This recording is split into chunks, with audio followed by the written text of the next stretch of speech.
आज की वीडियो में हम समझेंगे कि मेंटल डिसऑर्डर्स के कारण क्या होते हैं। ये वीडियो बहुत ही डीप होने वाली है और ये उन लोगों के लिए बिल्कुल भी नहीं है जिनका माइंड साइंटिफिक नहीं है, जो डीपली नहीं सोच पाते हैं। तो कृपया इस वीडियो को ना देखें। ये वीडियो सिर्फ उनके लिए है जो प्रॉपर साइंटिफिकली सोच पाएंगे और अभी में रह के सोच पाएंगे, ना कि पास्ट कंडीशनिंग के अकॉर्डिंग या फिर फ्यूचर के किसी थॉट के अकॉर्डिंग। अभी प्रेजेंट में जो मैं बोल रहा हूँ उसे सोचिए और उस पर क्वेश्चनिंग करिए। अगर वो आपको सही लगता है, आपको लगता है कि ये साइंटिफिक है और सच पे बात हो रही तो उसे एक्सेप्ट करिए, अदरवाइज उसे गलत समझ करके छोड़ दीजिए। मगर प्रॉपर आपको सोचना होगा उस पर, ठीक है। वो लॉजिकली आपको सही या गलत साबित करना होगा खुद को, मुझे नहीं। मुझे तो पता है ये फैक्ट है, तभी मैं आपसे शेयर कर रहा हूँ। तो मेंटल डिसऑर्डर्स के कारण क्या होते हैं, आज उसे हम डिटेल में समझते हैं। पहले तो हम ये समझते हैं कि मेंटल डिसऑर्डर्स होते क्या है। हमारे पास ये फिज़िकली जो हमारी बॉडी है, हम सब बाहर से जैसे ये ऑर्गन्स देख रहे हैं, स्किन है, आँखें हैं, नाक हैं, इन सबको हमने जो अलग अलग नाम दे दिया है ये है। इसी तरीके से इंटरनली भी अलग अलग ऑर्गन्स हैं हमारे बॉडी में। ब्रेन है, लंग्स है, हार्ट है, लीवर है, किडनियाँ हैं। ये सब ऑर्गन्स हैं जो अपने काम को सही तरीके से कर रही हैं। हमारा जो ब्रेन है ये मास्टर है इस पूरे बॉडी का, क्योंकि यहीं पर सारे फंक्शनिंग चल रहे हैं। यही सब डिसाइड कर रहा है कि अभी मैं जो हाथ को ऐसे किया, कहाँ से इन्फॉर्मेशन आया? ब्रेन से। ब्रेन काम कर रहा है, कैसे काम कर पा रहा है?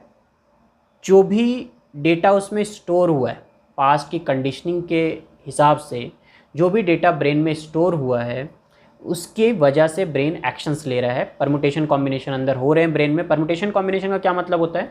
कुछ भी जो अंदर में मल्टीपल थॉट्स हैं, जो भी मेरे पास्ट के एक्सपीरियंसेस हैं, उसको ब्रेन उसके हिसाब से अलग अलग उस चीज़ को क्लब कर रहा है और ये एक्शंस ले रहा है कि अभी क्या करना चाहिए। ये सिग्नल भेजता है हमारे हाथ को, पैर को, हमारे अलग अलग बॉडी ऑर्गन्स को, और वो फिर उस तरीके से काम करते हैं। तो अब यहाँ पर माइंड क्या है? What is mind? ये मन क्या होता है?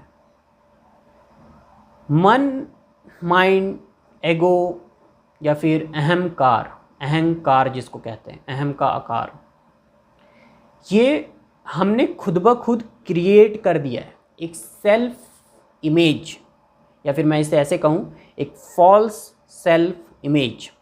जो भी हम इसके बारे में, हमें जो भी बताया गया कि इसके बारे में, मतलब मैं के बारे में, जो हमने एक मैं बना लिया है एक फेक में, इसके बारे में हम जो भी सोच रहे हैं, जो भी इसके बारे में हम थॉट्स इकट्ठे कर रहे हैं, वो सब थॉट एक बैगेज है, मतलब एक स्टोर समझ लीजिए उसको, पूरे भरे हुए थॉट्स, वो सब मिल करके माइंड बनाता है। वो सब माइंड है। तो ये जो जितने भी हमने ये थॉट्स बनाए हैं, जितने भी हमने ये थॉट्स इकट्ठा किए हैं अपने से, मैं से रिलेटेड में सब कुछ आ गया। आप किसी के बारे में भी सोच रहे हैं तो आप मैं से रिलेटेड ही सोच रहे हैं। आप अगर अपनी फैमिली के बारे में सोच रहे हैं तो आप अपनी ही फैमिली के बारे में सोच रहे हैं। आप उसकी फैमिली के बारे में सोच रहे हैं तो उसकी भी क्यों सोच पा रहे हैं? क्योंकि वो आपसे रिलेटेड है ना।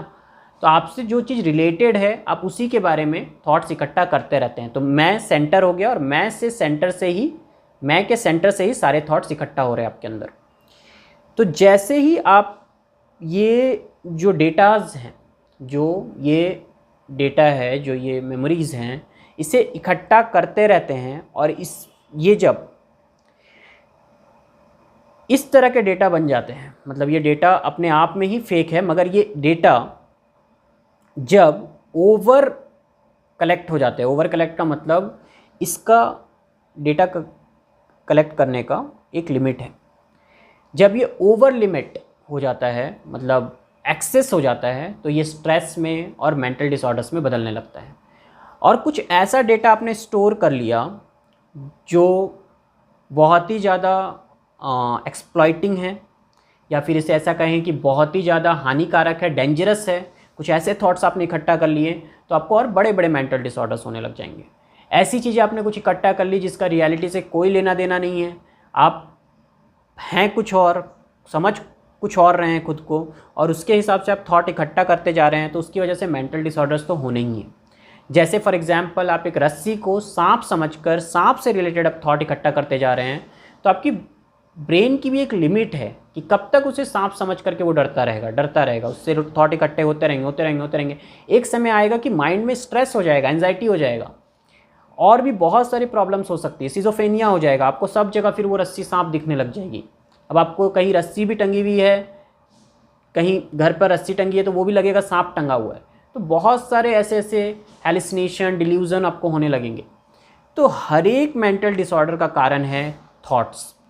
जितने भी रॉन्ग, अब मैं जब थॉट्स बोल रहा हूँ ना, तो ये बिल्कुल भी नहीं है कि थॉट आपको ज़रूरत नहीं है, थॉट की ज़रूरत है इस दुनिया में काम करने के लिए।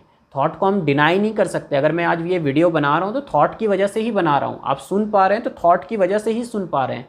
तो थॉट की ज़रूरत है, मगर एक लिमिट में। उस थॉट को जब हम ओवर यूज़ करने लगते हैं, जब भी थॉट अपने ऑटो मोड में, इसे ऑटो पायलट मोड बोल सकते हैं, जब वो थॉट ऑटो पायलट मोड में चलने लगे और बिना कोई हमारे अवेयरनेस के भी अगर वो इकट्ठा होने लग जाएं, ऐसे थॉट्स इकट्ठा होने लग जाएं जो रियलिटी पे बेस्ड ना हो, तो वो आगे चल करके प्रॉब्लम ही क्रिएट करेंगे। वो आगे चल करके आपको ऐसे मेंटल डिसऑर्डर्स का सामना करने पे मजबूर कर देंगे जो आपने कभी सोचा भी नहीं होगा। तो कर क्या सकते हैं इससे बचने के लिए? अपने थॉट पे क्वेश्चन मार्क लगाते जाएं। जो भी आप आज तक जानते हैं, जो भी सोचते हैं, जो भी आपके बैरियर्स हैं, सब पे क्वेश्चन मार्क लगाएं।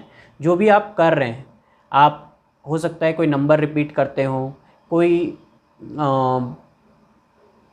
भी आप काम करते हो, दाएं हाथ से आप किसी को पैसे देते हो या दाएं हाथ से खाना खाते हो, हर चीज़ पे क्वेश्चन मार्क लगाएं। अपने दिमाग में पूछिए अपने आप से कि ये ऐसा क्यों हो रहा है, क्यों मेरा माइंड ऑटो पायलट में चल रहा है, क्यों मुझे पता नहीं है कि दायां ही हाथ में क्यों यूज़ करता हूँ, बायां हाथ में क्यों यूज़ नहीं कर सकता, मैं खाने के लिए दायां ही हाथ क्यों यूज़ करता हूँ, क्यों मेरे फैमिली ने मुझे दायां ही हाथ से खाना सिखाया, क्यों मेरा लेफ़्ट हैंड एक्टिव नहीं हुआ, क्यों मैं राइट हैंडी ही बना, लेफ़्ट हैंडी क्यों नहीं बना, या फिर मैं दोनों हाथ से क्यों नहीं लिखना सीखा, दोनों हाथ से खाना क्यों नहीं सीखा, दोनों हाथ से खाने में क्या दिक्कत है, अगर मैं लेफ़्ट हैंड से खाऊंगा तो क्या हो जाएगा।